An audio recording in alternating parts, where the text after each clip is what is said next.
Viewers अस्सलाम वालेकुम। Real estate with APJ के यूट्यूब चैनल और फेसबुक पेज पे मैं आप तमाम को एक मरतबा फिर खुशामदीद कहता हूँ। इस वक्त मैं मौजूद हूँ डीएच सिटी कराची में और डीएच सिटी कराची के सेक्टर 14B में।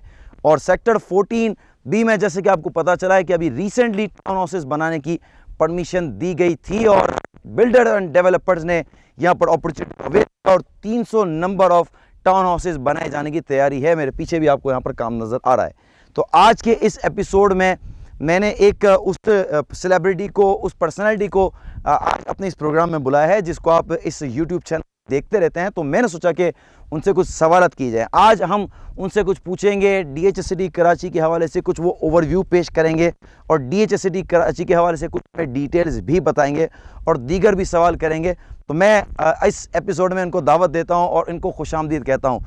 जी अब्दुल वासी जाकवानी भाई, बहुत शुक्रिया आपका, thank you very much. DH city Karachi का कुछ ओवरव्यू आपने पेश करने का कहा।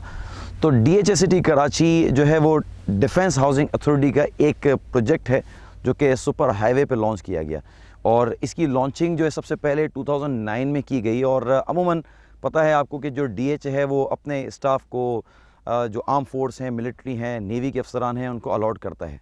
तो उनको अलॉट करने के लिए ज़मीन यहाँ पर ली गई और तकरीबन 20,000 एकड़ की पूरी ये लैंड है। इसके अलावा कुछ एडिशनल कोटा भी रखा गया था उनके लिए कि जो सिविलियन हो या ओवरसीज़ हो कि वो भी अप्लाई कर सकते हैं। तो शुरू में 40,000 एप्लीकेशन आई जिस पर 20,000 एप्लीकेंट जो है वो सक्सेसफुल रहे और 20,000 को अमाउंट रिफ़ंड कर दिए गए थे।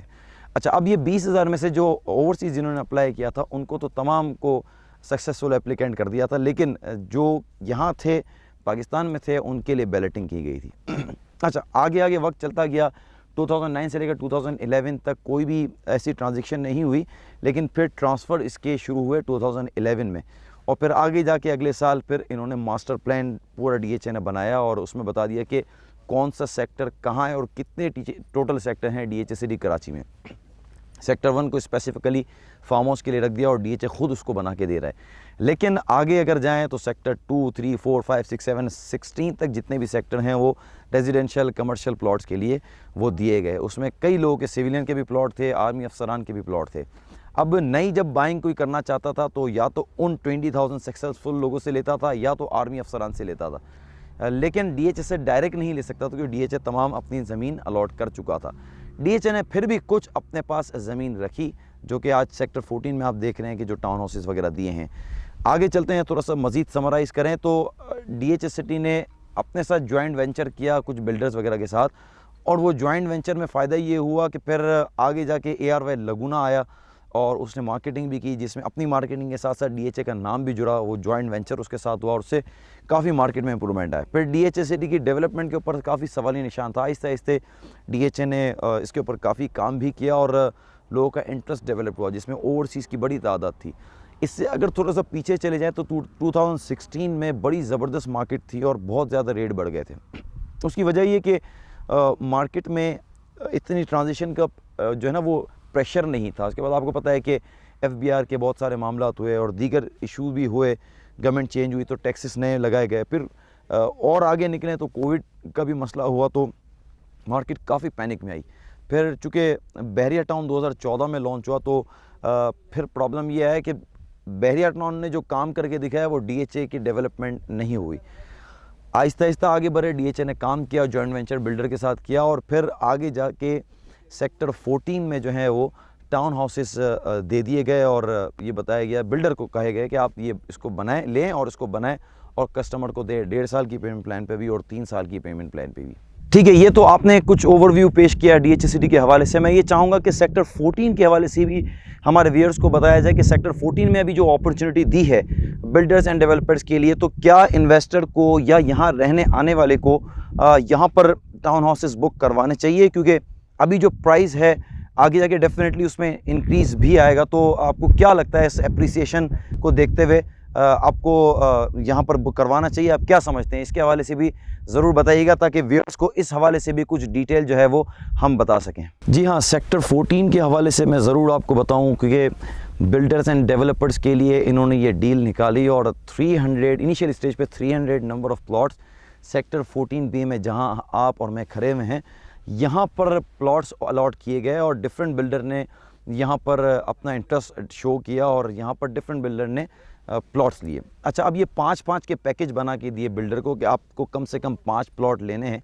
तो किसी बिल्डर ने 10 पैकेज लिए, किसी ने 5 लिए, किसी ने 20 पैकेज लिए, किसी ने 25 लिए। तो कि इस तरह पूरा टोटल करके 300 नंबर ऑफ प्लॉट बिल्डर को अलॉट किए। इसमें काफ़ी बड़े बड़े नाम भी इनमें शामिल हैं, जिसमें GFS बिल्डर्स एंड डेवलपर्स का नाम है, ईजी बिल्डर का नाम है, पर सिटी एसोसिएट और दूसरे बिल्डर्स का भी नाम है कि जो यहाँ पर कंस्ट्रक्ट करने जा रहे हैं। ये आपको सामने भी नज़र आ रहा होगा, आपके व्यूअर्स को भी नज़र आ रहा होगा कि यहाँ पर एक गाड़ी भी काम कर रही है जो डिगिंग हो रही है और एक स्ट्रक्चर भी तैयार कर दिया है।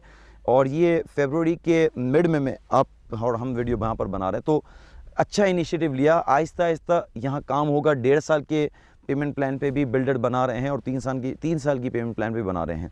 DHA खुद यहाँ पर काफ़ी काम करने के लिए जा रहा है। बहुत सारे काम अभी रहते हैं, यहाँ कमर्शियल भी तैयार होगा, यहाँ मस्जिद की भी तैयारी चल रही है, यहाँ पर पार्क भी बनाए जा रहे हैं। अगर ये काम DHA कर लेता है तेज़ी से तो मुझे लगता है कि सेक्टर 14 में मज़ीद इम्प्रूवमेंट आएगी और सेक्टर 14 की वजह से दूसरे सेक्टर्स में भी इम्प्रूवमेंट आएगी। थोड़ी सी और सेक्टर 14 के हवाले से मैं आपको बताता चलूँ कि सेक्टर 14 DHA सिटी के मेन फ्रंट एलिवेशन से 5.5 किलोमीटर के डिस्टेंस पे है। और सेक्टर 14 मुझे इसलिए ज़्यादा पसंद है क्योंकि इसका लैंड बहुत फ्लैट है। ये आप देख रहे हैं पूरा फ्लैट लैंड है, वरना DHA ने काफ़ी लैंड जो यहाँ पर है वो चूँकि बेसिकली ये जगह हिल पे है तो अप एंड डाउन काफ़ी प्लॉट्स में है, काफ़ी प्लॉट ढलान में उतरते हैं, काफ़ी प्लॉट ऊंचे हैं।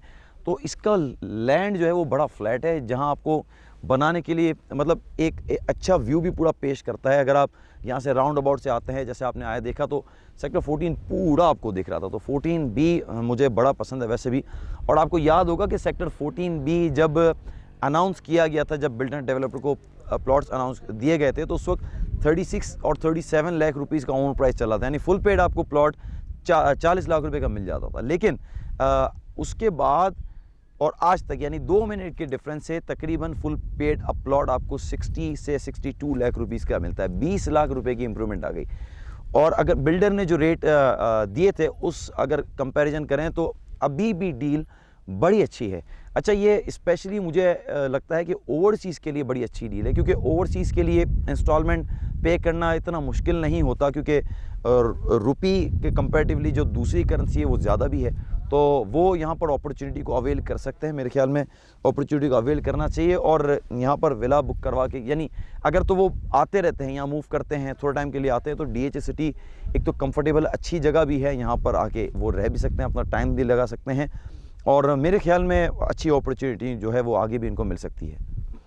अच्छा, मैं चाहूँगा मलिर एक्सप्रेस वे के हवाले से भी बताइए कि क्या इसका पॉजिटिव इम्पैक्ट मार्केट पे पड़ सकता है, कि उसका भी काम शुरू हो गया। हाँ, मलिर एक्सप्रेस वे जो है वो बहुत पॉजिटिव यहाँ पर इम्पैक्ट दे सकता है, क्योंकि देखें मैं समझता हूँ कि मलिर एक्सप्रेस वे के बनाने की बहुत ज़्यादा ज़रूरत है। इसकी अनाउंसमेंट तो 2015 में सबसे पहले जो है सिग्नेचर किए थे former prime minister Nawaz Sharif ने, लेकिन फिर आगे जाके इसका काम रुक गया था, फिर बजट का भी इशू था। लेकिन अभी रिसेंटली ये 2020 के एंड में ये न्यूज़ आई और इसका जो बजट भी जो है वो पास कर दिया गया 13 अरब 90 करोड़ रुपए का, और टोटल 45 अरब रुपए का कुछ लगभग ये बजट है। और मेरे ख्याल में अगर 2-3 साल का टाइम दिया है और अगर लेट्स सपोज 2-3 साल में मुकम्मल नहीं होता, 5 साल में भी होता है, तो मैं समझता हूँ कि यहाँ पर सुपर हाईवे पे जितनी भी सोसाइटीज़ हैं ये बहुत तेज़ी से आगे निकल जाएंगी। और आपके व्यूअर्स को ये भी बताता चलूँ कि कई लोग ये कहते हैं कि DHA सिटी जो है वो मलिर एक्सप्रेस वे पे डिपेंडेड है, यहाँ का लिवेबल होना।